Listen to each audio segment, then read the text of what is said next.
I'm Sharon Barnes-Waters, and welcome to CityViews, the show about people, places, and things that make New York great.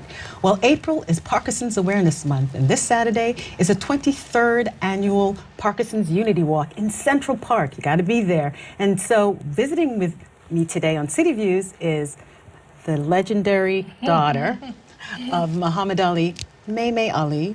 And Bettina Chavanne. Bettina has been living with Parkinson's now for 10 years. She was diagnosed at the age of 34. And Carol Walton, who's the executive director of the Parkinson's Unity Walk. Thank you guys for being here today. Really appreciate it. And of course, I have to start with you, May, because of course we lost your father last year. I can't go on without speaking about him. He influenced so many people. He changed so many lives. What do you think is his greatest legacy? Is there just one?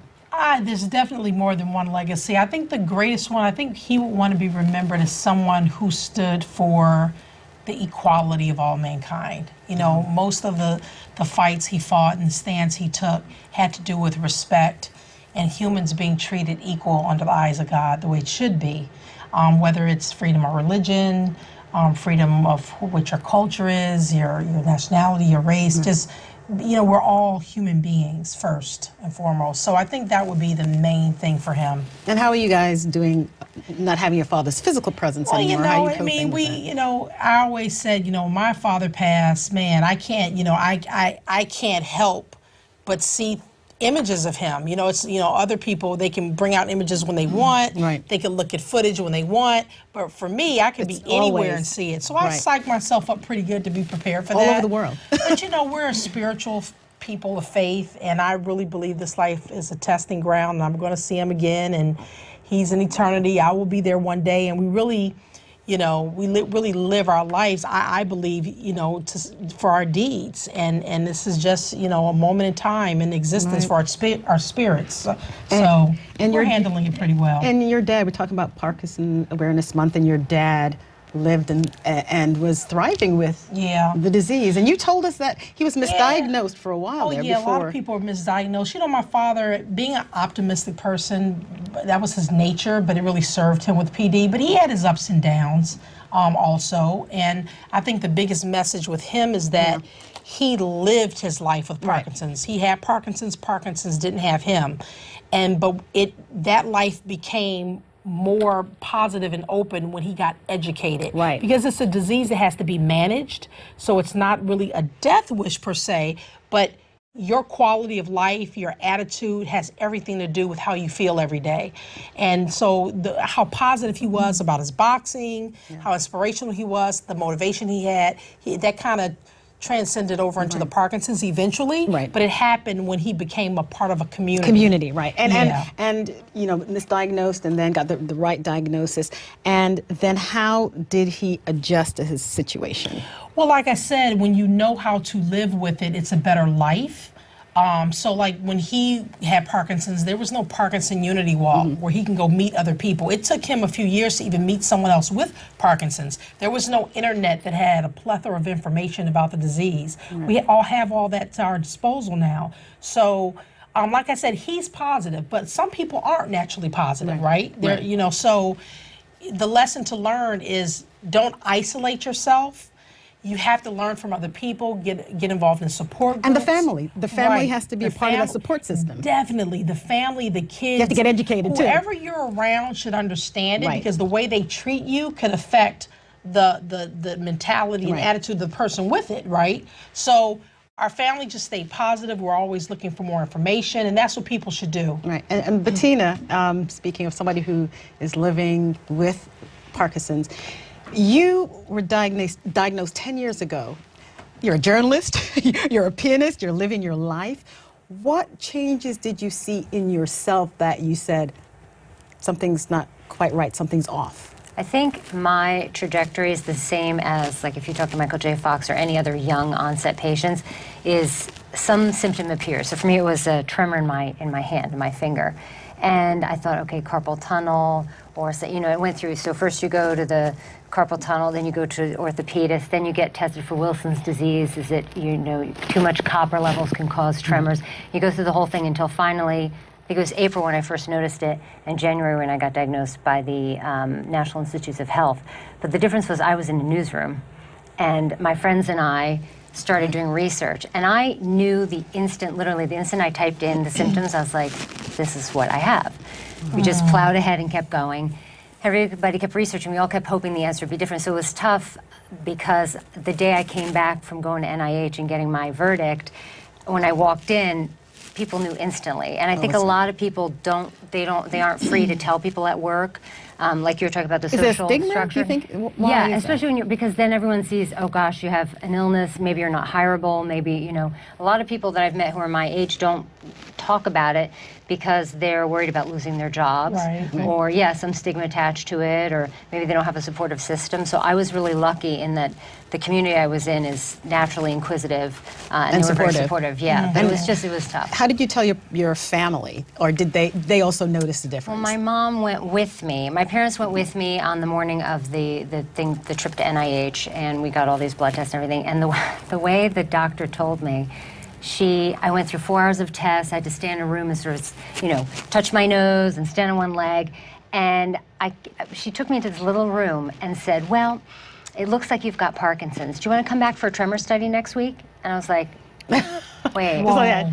I was like, you just changed my whole life. And give me a minute to process. Yeah, so I walked down to the waiting room. My mom's sitting there, and I'm just bawling with no support. And it took us another 6 months, I think, to see a doctor. It was not a great, because they're clinicians, so they were very like, okay, here's very the verdict. straight. But I'm like, my life just changed Instantly. everything. Yeah, Instantly. And that was the toughest part. And then you've last year you had a bilateral deep brain stimulation surgery. What is that, and how has that changed your life, or the symptoms? That's given me back. So for a while in the beginning, I had symptoms, I had tremor, but I was very mobile, very active. And then it's sort of, you hit a wall, I don't know what point, 7 or 8 years. I had a lot of problems with the dopamine agonist drugs. And so I kept having to weed out medications because they bothered me too much. And then I was dramatically in the past year, I had started to slow down, to shuffle, to do all those things you see, traditional Parkinson's patients doing. And so I was like, I went in July, I think, to see my doctor, and my neurologist said, you might want to consider DBS. And I said, I do not want surgery. And then finally, I just said that. I talked to one person who had just had it, and he said, do it, it's a miracle. And so I just decided to do it, and it happened on Halloween. I chose the date on purpose. Wow. I did. She chose Halloween. So I went, I had a Wonder Woman t-shirt and socks, and that's another Parkinson's person's It had. must have really helped, because I don't see a lot of It's incredible. symptoms on you at all. Yeah. And so the doctor did, Dr. Gordon Baltuck at Pennsylvania Hospital. He went in, he does the whole surgery, which is unusual. They usually do it in stages. And he went in, so in 2 parts of my brain, and he dropped the I would call them the leads, the electrodes, the leads down in, and brought them around. They come down through here together, meet, and then there's a battery in my chest. So I have bilateral, so it's both sides. I did not have, and still don't, knock wood, have symptoms on my left side, which is my right brain. So that electrode, that lead is not activated yet. It's kind of low level. But the other one, we kind of play with the voltage. But So yeah. what can you do differently now after the surgery? So as opposed to before the surgery? The biggest thing actually is my state of mind. Yes. So I woke up the next morning and I was like, I feel pretty good. I was like, I feel good. And since then, actually, I've been more positive, more upbeat. And ever since then, but the biggest is walking and playing the piano. So walking, playing the piano. I don't drag my arm. And writing? Writing, I can actually write something that people can read. That must be, having that back again must have been overwhelming. Yeah, as a journalist, I always love to take notes. I had hundreds of notebooks. And here someone's talking, I'd be like, I can't really, I yeah, can't I'd write. try and dictate it, try and type. So that was huge. And the piano was magnificent, yeah. And Carol, Bettina's Parkinson's and Muhammad Ali's Parkinson's, everything is not a cookie cutter. Michael J. Fox. So how do you go about saying, I have Parkinson's, but it's this type, is there a type, or is it just different? There are a lot of subtypes, manifestations? but one of the challenges is that, and by the way, 25 to 33% of people are still misdiagnosed for the first couple of years, even though we don't have a blood test yet or a biomarker, but they can test you clinically. But every Parkinson's disease is just a little tiny bit different. You know, so it's important. One of the biggest messages we always try and get to people all during the year if they have been diagnosed or think they have been diagnosed with Parkinson's, unlike a lot of diseases, we have a lot of therapies for Parkinson's. We have medication, we have this wonderful surgical therapy for the motor symptoms, but if you are not seeing a specialist, which is a movement disorder specialist, that's a general neurologist with an extra 2 years of training in movement disorders such as Parkinson's, you don't have the person that can mix that cocktail of medications to give you the best quality of life. The best prescription, by the way, we have, which is free, is exercise. We now know through very sophisticated neuroimaging techniques that really does slow the progression of the disease. And I think what, you know, speaking to you over the last couple of years, that was the thing that got me the most, is that it's not just a neurologist. And I've been kind of preaching that to people. It's not, you go to a neurologist, but then there is a neurologist that has 2 more years of experience. Right. I think that is so crucial and critical for people to know that. And maybe some doctors just say, you know, just go to this doctor and that's it. Sometimes they want to keep their patients. Right. And people will call my office and I'll say, okay, is this about the doctor or is this about you? patient, yeah. Because if it's about you, I'm going to help you. Right. If it's all about the doctor, there's not much I can do. And that's, unfortunately, that's a fact of life. And then when they get to that specialist and they change medications or they change from morning to night or tweak it 15 minutes or a half an hour, it is just like, it's almost like another miracle like Bettina did when she had her DBS surgery. It can so drastically change the quality of life if you know how to mix that medication. Right, and I would hope that clinicians, I'm just listening to her, and not having that support, just being told boom, and the shock of it all. You know, you would think because they're the ones that tell you you have a disease, they should be trained to be more sensitive. Yes, because you're thinking of, you may not know everything there is to know about Parkinson's, so that's a frightening diagnosis without having somebody say, okay, let me explain a little bit more. I cannot imagine. I said, do you have a pamphlet? Like Parkinson's in you? Or like, literally nothing. She's just... Or bring in a social worker with the person. Yes. You know, if you don't know how to do it, bring someone in. And the Parkinson Unity Walk on Saturday is going to provide that kind of information. Actually, it's going to provide that. You know, it's very interesting. When this walk started out, it was about research, and it's still about research, and it's still about raising money, because 100% of every dollar goes directly to research. But when you now have 9, 10, 11,000 people, equal to, it's about not being alone. And when you come from some other part of the country and you are in Central Park and you see 9, 10, 11,000 people, and they are all in some way, shape, or form working on your disease, whether it's a doctor or a researcher or someone that's running a foundation or a family support or a family member or other people with Parkinson's, they are all working to give you a better quality of life and to find the cure. And I'm telling you, I've had people say, I've got enough energy for the next couple of years, because apathy is one of the worst symptoms we have in Parkinson's. And people, they will stay at home and they will hide and they will not go out. And that's absolutely the worst thing you can do. And Michael J. Fox, I really believe, more than one individual has educated the American public that it's okay to have this disease. We can all live a really good quality of life. And he's really done a lot to make people come out of their shell and make them feel it's okay. Tell us more about the walk on Saturday. Where can we get information? Saturday, you can go to our website, unitywalk.org. The booths open. We have like 50 booths. I mean, every vendor that has a therapy, the major Parkinson's foundations, they are all there. Any information you could possibly need to make a better quality of life will be there. You're not going to absorb it all in one day, but you're going to have access to it. Information and doctors. Absolutely. Doctors, we have movement experts disorder to talk centers to. from the tri-state area that will have their staff there, and everything is free. You can ask any question you want. And the booths open at 8:30. They are open till 1 o'clock. And due to the fact that we have such a large number of people walking, when you get to the park, we say it's R&R. It's not rest and relaxation. It's register and roll. 1.4. So you register 1.4 miles. Gentle. We want. That's right. It's a gentle. We want to know you're there. We have wonderful gifts. You got to write your message on your shirt about why you're walking or who you're walking for.